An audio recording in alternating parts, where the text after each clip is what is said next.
Добрый вечер. На ТНВ новости Татарстана. В студии Альбина Асылгараева. И сегодня в выпуске. Из России с приветом и экономическими предложениями. О рабочей поездке Рустама Минниханова в Саудовскую Аравию. Салават Мухаммадуллин.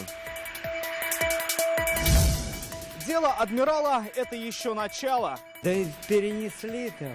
Что сегодня решилось за закрытыми дверьми судебного заседания Рамиль Шайдуллин. ОДН по-новому. Они станут постоянной величиной. Здесь они были величиной переменной. Как изменится оплата, выяснял Дмитрий Аринин.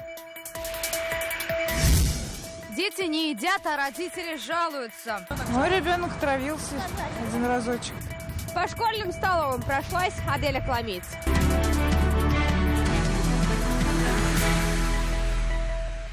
Татарстанские КАМАЗы могут появиться на барханах Саудовской Аравии. В стране двух святынь сегодня находится президент республики. И сразу встреча на самом высоком уровне с королем Салманом бин Абдель-Азиза Аль-Саудом. Чем притягивает Саудовская Аравия Татарстан и когда ждать арабских инвесторов в нашей республике? В атмосферу встречи окунулся Салават Мухаммадуллин. Они встречались 3 года назад, и неудивительно, что встречу сегодня начали с воспоминаний и благодарности за новое приглашение. В Аравию Рустам Минниханов привез и привет от Владимира Путина и напомнил о его приглашении в Россию. Судя по картинке, прием был теплым, но серьезным. Рустам Минниханов рассказал королю об экономическом положении республики и ее основных направлениях развития. Татарстан и королевство связывают и узы духовного родства. На память, почти традиционно, фотографии в Инстаграм. И все хорошо неспроста. На встрече с министром торговли Саудовской Аравии речь идет о татарстанских КАМАЗах. В них солнечная страна заинтересована. Рустам Минниханов предложил партнерам поставлять не только грузовики, а еще вертолеты, суда и продукцию сельского хозяйства. На это министр королевства Маджид Аль-Кассаби пообещал заехать в гости в Татарстан во время визита в Россию. От лиц первых к деловым кругам. Сотрудничество в сфере сельского хозяйства и животноводства президент обсудил и с исполнительным директором инвестиционной компании «Салик» с господином Абдаллой Дубейхи. Стороны договорились совместно искать, кому что выгодно. Президентский визит в Саудовскую Аравию продолжится и завтра. Рустама Минниханова ждет бизнес-элиты королевства во главе с главой Исламского банка развития. Салават Мухаммадуллин, ТНВ, Саудовская Аравия. В деле ТФБ «Финанс» появился первый подозреваемый. Сегодня полицейские задержали директора инвестиционной компании. Его имя МВД пока не раскрывает. Напомним, что 2 февраля Министерство внутренних дел возбудило уголовное дело по статье «Мошенничество в особо крупном размере». И по данным следователей, сумма ущерба составляет порядка 90 миллионов рублей. Напомним, Рустам Минниханов жестко потребовал найти и наказать виновных в ситуации с Татфонбанком и инвестиционной компанией ТФБ «Финанс». В офисе организации проведен обыск, в ходе которого изъято большое количество документов. На сегодняшний день в органы внутренних дел Татарстана поступило более 100 заявлений по фактам хищения денежных средств. Расследование уголовного дела продолжается. Процесс остановился. Сегодня Кировский районный суд Казани перенес рассмотрение уголовного дела по трагедии в торговом центре «Адмирал». Перенесены и сроки заключения обвиняемых. Под стражей они остаются вплоть до середины июля. Причина – смена адвокатов. Нужно время для ознакомления с материалами. Что стало известно сегодня на очередном предварительном слушании по этому делу, Рамиль Шайдуллин. Мы даже не собирались, думаю, сейчас затушь. Там маленько было, они ждали, чтобы разгорелось. Сначала в Туре, потом в Адмирале, дважды потерпевший и дважды в пожаре. Рамиль Зубайдуллин не знает, сколько денег потерял в марте 15-го, но выплачивать банкам ему еще нужно больше 2 миллионов. Он один из 700 потерпевших. На всех потеряли почти 1,5 миллиарда рублей. Часть уверена и сегодня. Ущерба было бы меньше. Сработали пожарные вовремя. Тушить начинают 2:30, а приехали они 2:30. Понимаете? Машины все пустые приехали. Пустыми помнят машины, таким же сегодня видят и зал. Дюжина потерпевших, вот и все, кто слушает реплики обвинения и видит обвиняемых. Нет и сотни официально пострадавших, не дождаться и начала рассмотрения. С новыми адвокатами перенос сроков задержания. Продление срока содержания под стражей в отношении 4 подсудимых и срока домашнего ареста в отношении 7 подсудимых. Подсудимые останутся под стражей до 16 июля. К этому времени не раз услышат официальные обвинения, пока участники процесса в ожидании весны. И потерпевшие, и свидетели, и обвиняемые вновь соберутся через месяц. Суд решил отложить начало основного процесса. Следующее заседание 9 марта. Место действия тоже ДК «Юность». Рамиль Шайдуллин, Александр Лобанов, ТНВ, Казань. Похолодание до минус 32, при этом снег и метель, на республику надвигается циклон. МЧС разворачивает 2 мобильных пункта обогрева. По прогнозам Росгидромедцентра, с 7 по 10 февраля температура будет ниже на 7-12 градусов климатической нормы. Спасатели переходят в режим повышенной готовности. Автовладельцам стоит воздержаться от поездок, а пешеходам не выходить на открытые площадки. Более 1000 пожарных гидрантов в республике содержатся с нарушениями. Сегодня на проверку отправились сотрудники МЧС.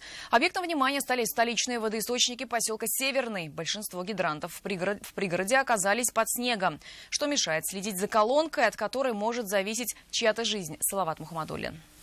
Первая остановка и первое нарушение. 142-й гидрант в поселке Северный огнеборцы вчетвером очищали от снега около 5 минут. По правилам, это время должно занимать не только его подготовка, но и подключение и полная готовность. При пожаре работают над этим всего 2 человека.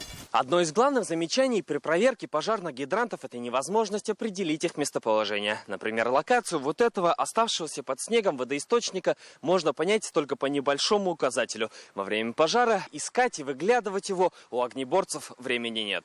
За выявленные замечания в соответствии с Кодексом о административных правонарушениях, частью 1 статьи 20.4, предусмотрена административная ответственность на должностных лиц от 6 до 15 тысяч рублей, на юридических лиц от 150 до 200 тысяч рублей. С такой шестизначной суммой по результатам сегодняшней проверки может попрощаться Казанский водоканал. В ближайшие дни предприятие должно очистить все пожарные гидранты в Северном. В зимний период предприятием осуществляется расчистка пожарных гидрантов от снега. Но, к сожалению, в связи с тем, что пожарный гидрант на балансе предприятия более 4000, их очистка также производится поэтапно. Выйти и расчистить более 4000 мы, к сожалению, не имеем возможности. В сугробах, во льдах, это не очищенных подъездных путях гидрантом. Таких нарушений более 1000 по всей республике. Лидеры антирейтинга – Огрызский, Алькеевский и Актанышский районы. Огнеборцы предупреждают, во время пожара от оперативности подачи воды может зависеть чья-то жизнь. Салават Мухаммадуллин, Алексей Алексеев, ТНВ, Казань. За свалку в центре столицы поплатились штрафом. Экологи на 100 тысяч рублей оштрафовали администрацию Приволжского района Казани за свалку возле 29-го дома по улице Карла Маркса. Техника сюда пришла после выхода в эфир нашего репортажа. Мусор здесь не вывозили полгода. Жильцы начали жаловаться на нашествие крыс и мышей. Контейнеры были забиты до отказа. Напомним, в конце января инспекторы начали разбираться, откуда горы отходов в центре Казани. 2 недели назад поступило порядка 3 обращений от граждан. Мы возбудили административное расследование, в рамках которого выявили правообладателя земельного участка. Был составлен административный материал на юридическое лицо, выставлен штраф в размере 100 тысяч рублей и представление на ликвидацию данной свалки. Внимание нашей съемочной группы на эту проблему обратили жители Казани. Если вам есть что рассказать или поделиться новостью, звоните в нашу информационную службу, телефон на экране. От перестановки слагаемых сумма не меняется. По новым правилам с этого года в России в оплате коммунальных услуг грядут кардинальные изменения. Общедомовые нужды ОДН теперь будут называть, и что более важно, платиться по-новому. Теперь в расчет пойдут установленные нормативы и площади мест общего пользования. Суть изменений сегодня объяснили в Доме правительства. Кому станет выгодней, а кому накладнее, разбирался Дмитрий Аренин. Я экономлю воду. Экономить и, вероятно, платить больше за ОДН. Парадоксально, но теперь именно так придется поступать казанской пенсионерке Дание Бекмулиной. Женщина живет в так называемом энергосберегающем доме, где повсюду установлены счетчики, и плата за ОДН минимальна. Так пенсионерка на общедомовые нужды отчисляет всего 1% от квартплаты. Мы все равно ничего не выигрываем. ОДН просто убрали, отчитались, а фактически она остается здесь. Визуальные изменения можно будет проследить по квитанции. Так понятие ОДН из нее исчезнет. Аббревиатура сохранится только у тех, кто задолжал за эту услугу. Электроэнергия же и вода, что идут на общие нужды, теперь будут называться расходы коммунальных ресурсов, потребляемых при использовании общего имущества в многоквартирном доме. И эти расходы теперь войдут в размер платы за содержание и ремонт жилого помещения. Так ОДН под новым названием перетечет из разряда коммунальных в жилищные услуги. И что более существенно, платеж как поменяются суммы к оплате. Они станут постоянной величиной.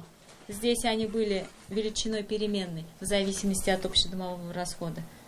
И тут как бы тариф же стоял за коммунальные ресурсы, а тут уже рассчитанный тариф. Кому сколько платить, рассчитают персонально для каждого многоквартирного дома. Учтут площади мест общего пользования и утвержденные нормативы потребления коммунальных услуг, что идут на их содержание. Законодатель, он четко определил, что вот на выполнение вот этих работ, на содержание общего имущества требуется вот столько коммунального ресурса. Поэтому он перевел туда и сказал, что все. Жители должны платить именно такое количество денег. Тем самым плата будет фиксированной, а не скакать, как до этого порой было с ОДН. То есть плата за общедомовые нужды не может превышать нормативы, принятые нашим министерством по воде и комитетом по тарифам по электроэнергии. При этом власти предостерегают тех, кто захочет поживиться общими ресурсами. Управляющая организация, выявляя сверхнормативные объемы общедомовых нужд, будет эти объемы показывать жителям, и нужно будет совместно находить решение, что с этим совсем делать. Нормативы, по которым будет рассчитана плата, республиканские власти должны утвердить до 1 июля, а пока будут действовать те, что приняли до ноября прошлого года.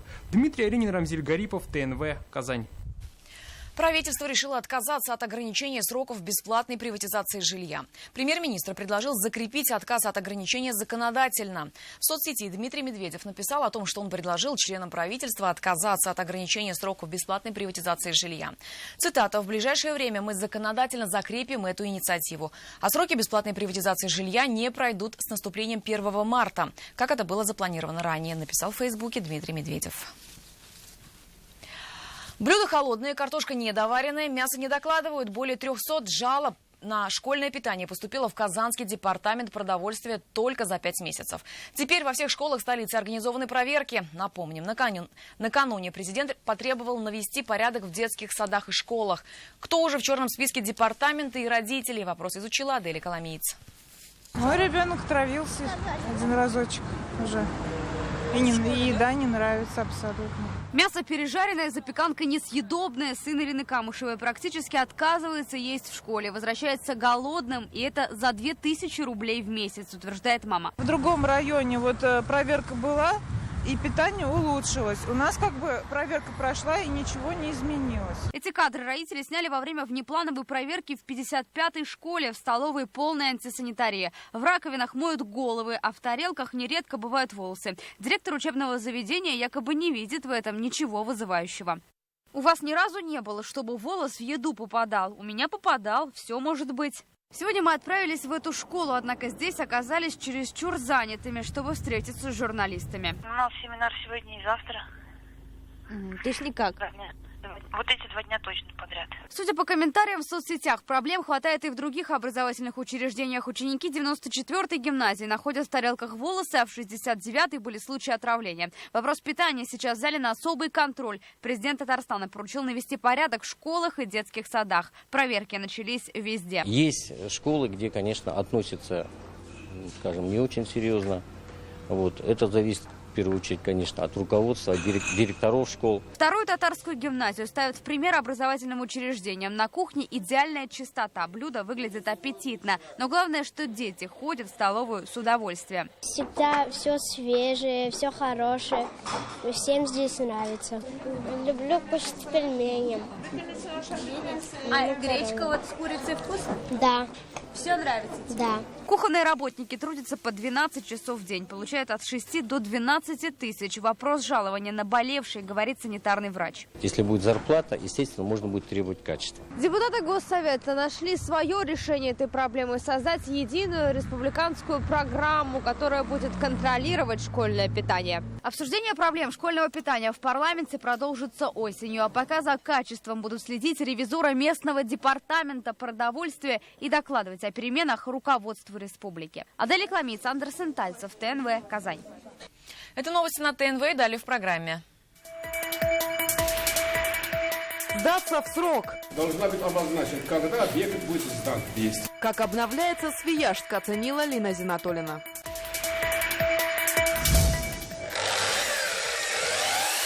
Спокойная и отшлифованная победа. Уверенность в себе – это залог победы. Как хобби обернулась медалью для победителя WorldSkills, расскажет Альбина Минибаева.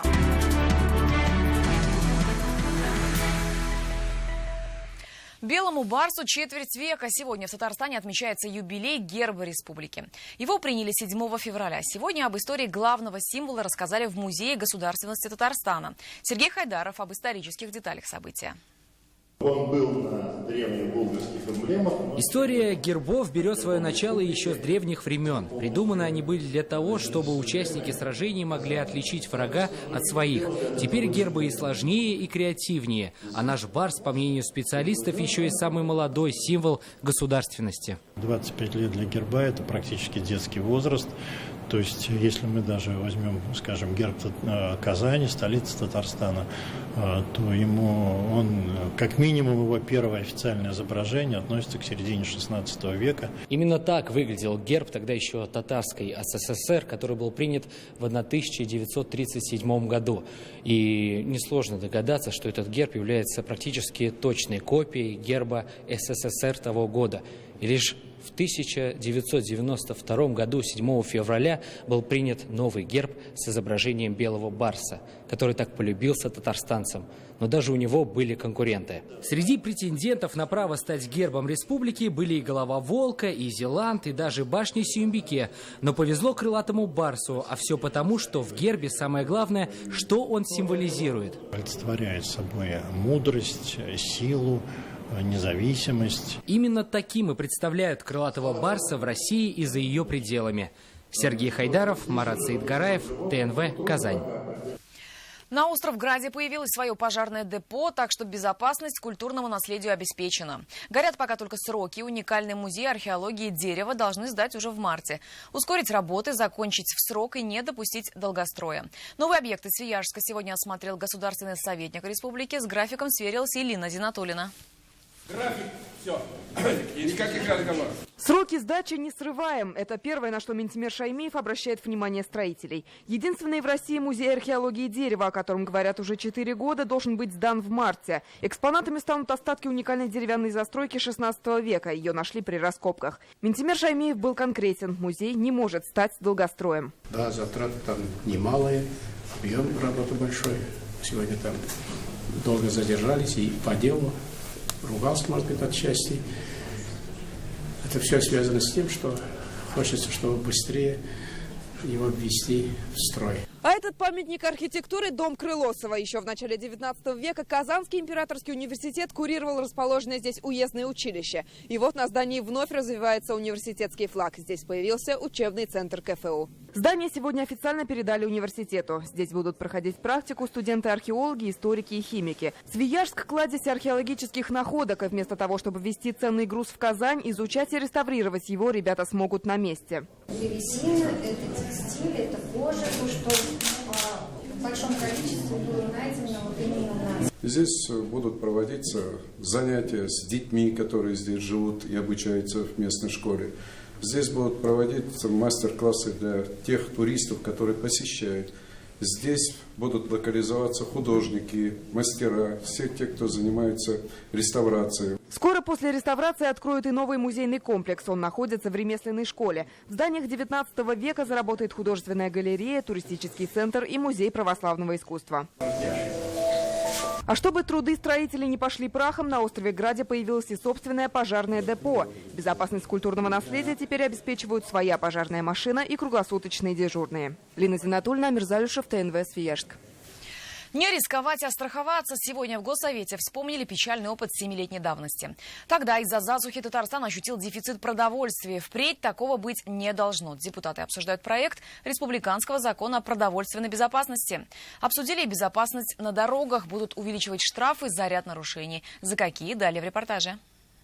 Огурцов меньше на треть, также томатов, картофеля и капусты. Не все то, что выращивают в республике, доходит до прилавков. Крупные торговые сети готовы работать с кооперативами, ведь отдельные фермеры не создадут торговую марку и не выстроят прочную логистическую цепочку. Депутаты уверены, был бы товар, покупатель будет. Когда есть продукция, его всегда можно продавать. А когда его не было в 2010 году, тогда было очень тяжело. Сегодня депутаты рассмотрели пути создания благополучной продуктовой среды в рамках проекта продовольственной безопасности. Так, в течение года в республике не должно ощущаться нехватки овощей, злаков, мяса или рыбы. Вместе с продовольственной безопасность и общественная. Одновременно с доводами о том, что главное не дефицит, а профицит. Здесь же в Госсовете неоднократно звучит, что важно не наказание, а понимание. А уже на заседании другого комитета по законности и правопорядку депутаты вышли с инициативой. За нарушение правил на дороге штраф, за повторные лишения. Это будут правки в Кодекс об административных правонарушениях, потому что сумма штрафа не всем и не сразу бьет по карману. Наша была инициатива, это была инициатива даже не наша, а нашего президента. Он сказал, по-моему, говорит, 5000 в кавычках, для мажориков это не деньги. Поэтому, государство, это рассмотрите, может быть, как-то можно ужесточить это дело. Суровые меры против нарушителей и действенные методы для изобилия продуктовых корзин. Депутаты решили. Безопасности место во главе угла. Рамиль Шайдуллин, Марат Саидгараев, ТНВ, Казань. Отшлифовать себе победу буквально за 3 недели. Победитель регионального этапа WorldSkills по столярному делу Ринат Миндубаев пришел к ремеслу случайно. Сейчас он твердо нацелен на медаль уже финала российского этапа в Краснодаре. О том, почему холодный подход к дереву приводит к победе, Альбина Минибаева. Любое соединение, если проходит частично, то это уже не 100% качества. После напряженных дней конкурса «Разбор полетов» победитель регионального этапа WorldSkills Ринат Миндубаев слушает замечания от своего наставника без возражений и споров. Так ковалась и победа, без нервов, волнений и эмоций. Остальные участники, вот наши, Ментимир у нас участвовал, и Динарт, они немножко тушевались, хоть и постарше как бы по возрастам и опытом, а немножко тушевались. А у Рената все пошло сходу. То есть уверенность в себе – это залог победы.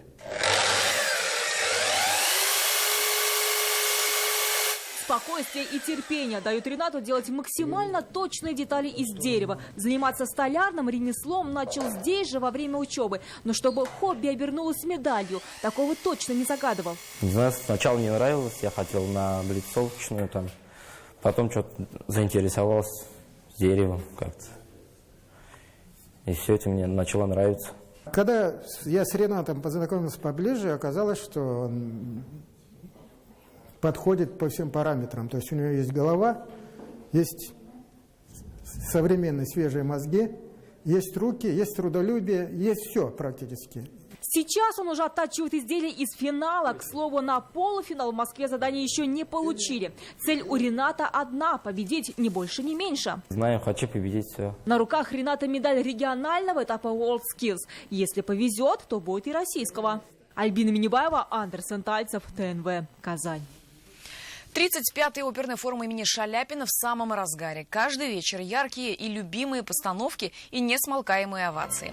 Этим вечером на сцене оперного театра нетленная Турандот Пуччини. Постановка 2012 года, но от фестиваля к фестивалю меняется состав исполнителей. О том, кто впервые в этом году приехал в качестве приглашенного солиста, мы расскажем в новостях в 21:30. Вечерний эфир ТНВ продолжит программа «Вызов-112». Попыткой убийства не считает. Главный свидетель по делу Альбины Тюленевой, оставивший в пакете на улице свою новорожденную дочь, встал на сторону подсудимой. Почему, узнаете через несколько минут. А я напоминаю, что все репортажи нашего выпуска будут на сайте телекомпании. О деловых новостях республики можно прочитать в интернет-газете «Реальное время». Далее выпуски новости спорта и прогноз погоды. Увидимся в 21:30.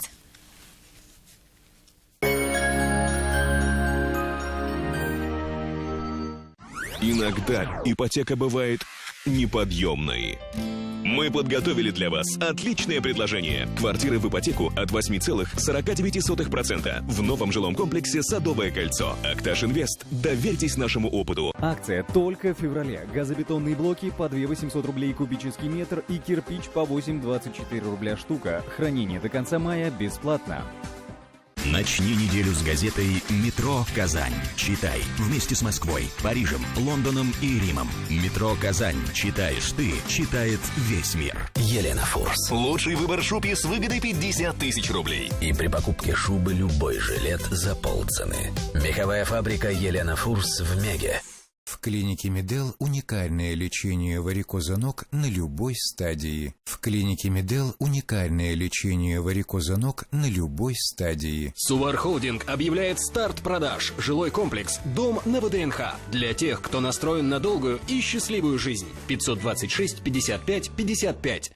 Автоцентр марка Nissan заявляет: торг уместен. Ищешь новый Nissan на лучших условиях? Приходи, поторгуемся. О цене договоримся и подарками завалим. Казань, Чуйкова, 54Б. Звони 4 5 3 единицы. Вы бы видели, сколько бабули вкусные из пятерочки привезла. Вы бы видели, сколько там еще осталось. Ого! Кофе Якобс Монарх Меликано. Молотый, растворимым. 95 граммов. 225 рублей. Пятерочка выручает. В лаборатории Манол каждый день кипит работа. Наши инженеры разрабатывают новые формулы, чтобы двигатель работал чище, стабильнее, мощнее. Команда!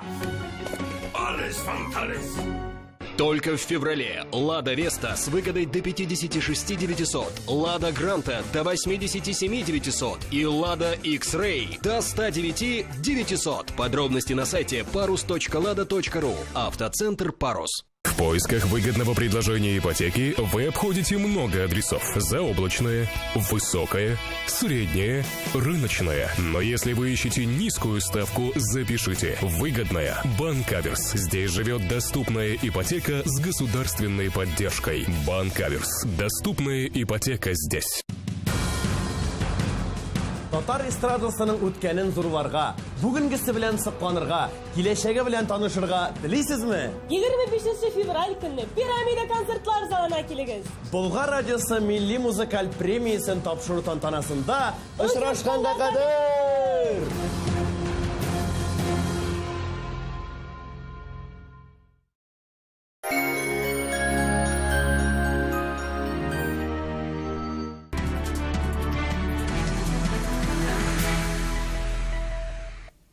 Добрый вечер. Новости спорт на ТНВ, в студии Алмаз Гафиятов.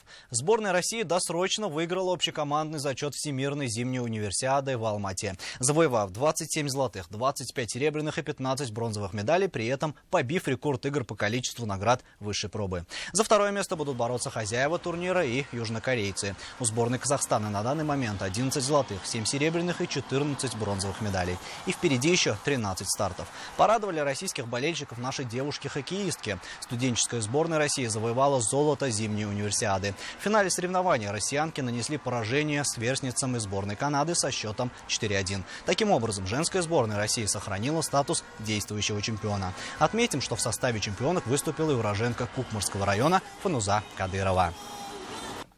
К другим темам. Татарстанский спортсмен завоевал серебро на турнире Европ ТОП-16 по настольному теннису. Александр Шибаев ровно прошел весь путь и дошел до финала престижного европейского чемпионата. Соревнования принимал французский город Антиб. В четвертьфинале Шибаев со счетом 4-3 переиграл португальца Тиаго Аполлония, а в полуфинале одолел француза Симна Гози. Дальше в матче за золото турнира Александр уступил представителю Германии Дмитрию Овчарову со счетом 2-4. Второе место на турнире позволило Шибаеву завоевать путевку на Кубок мира по настольному теннису, который пройдет в бельгийском Льеже с 20 по 22 октября. Сегодня в Зеленодольске на базе спортивного комплекса «Маяк» стартовал Кубок России по тяжелой атлетике. Этот турнир станет первым крупным российским стартом этого года для сильнейших тяжелоатлетов страны. Ожидается, что в соревнованиях примут участие порядка 300 спортсменов, более чем из 40 регионов России. От Республики Татарстан заявлено 11 участников, 7 мужчин и 4 женщины. В их числе победительница молодежного первенства Европы Надежда Лихачева и бронзовый призер молодежного первенства мира Зульфат Гараев. Уже завтра в бой вступают атлеты легкого и среднего веса. Заключительный день соревнований 12 февраля. Это Кубок России является отборочным для выступления на чемпионате Европы в апреле месяце среди взрослых. А среди юношей это первенство мира будет проходить в Таиланде. Вот как раз наши сейчас атлеты отбираются для подготовки и участия на этих соревнованиях. И это все новости спорта к данной минуте. Будьте здоровы и занимайтесь спортом. До свидания.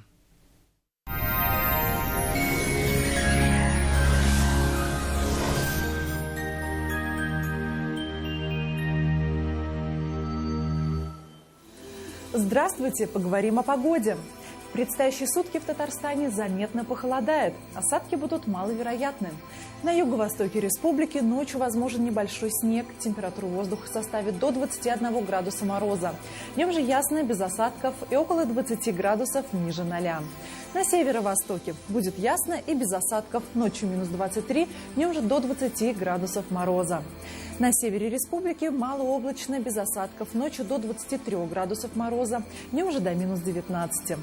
На северо-западе малооблачно, ночью минус 22, днем же минус 20 градусов. На юго-западе ясно и без осадков, минус 23 градуса ночью и минус 19 градусов днем. В центральном районе республики ожидается ясная погода без осадков. Ночью до 23 градусов мороза, днем же до минус 19. В последующие сутки температура повысится, ожидаются осадки, но незначительные. В предстоящие сутки в Казани ожидается ясная погода. Ночью будет до минус 23 градусов, днем же до 18 градусов мороза. Ветер юго-восточный умеренный. Атмосферное давление составит 767 миллиметров ртутного столба. Влажность воздуха 69%. Ожидается магнитная буря. Берегите свое здоровье.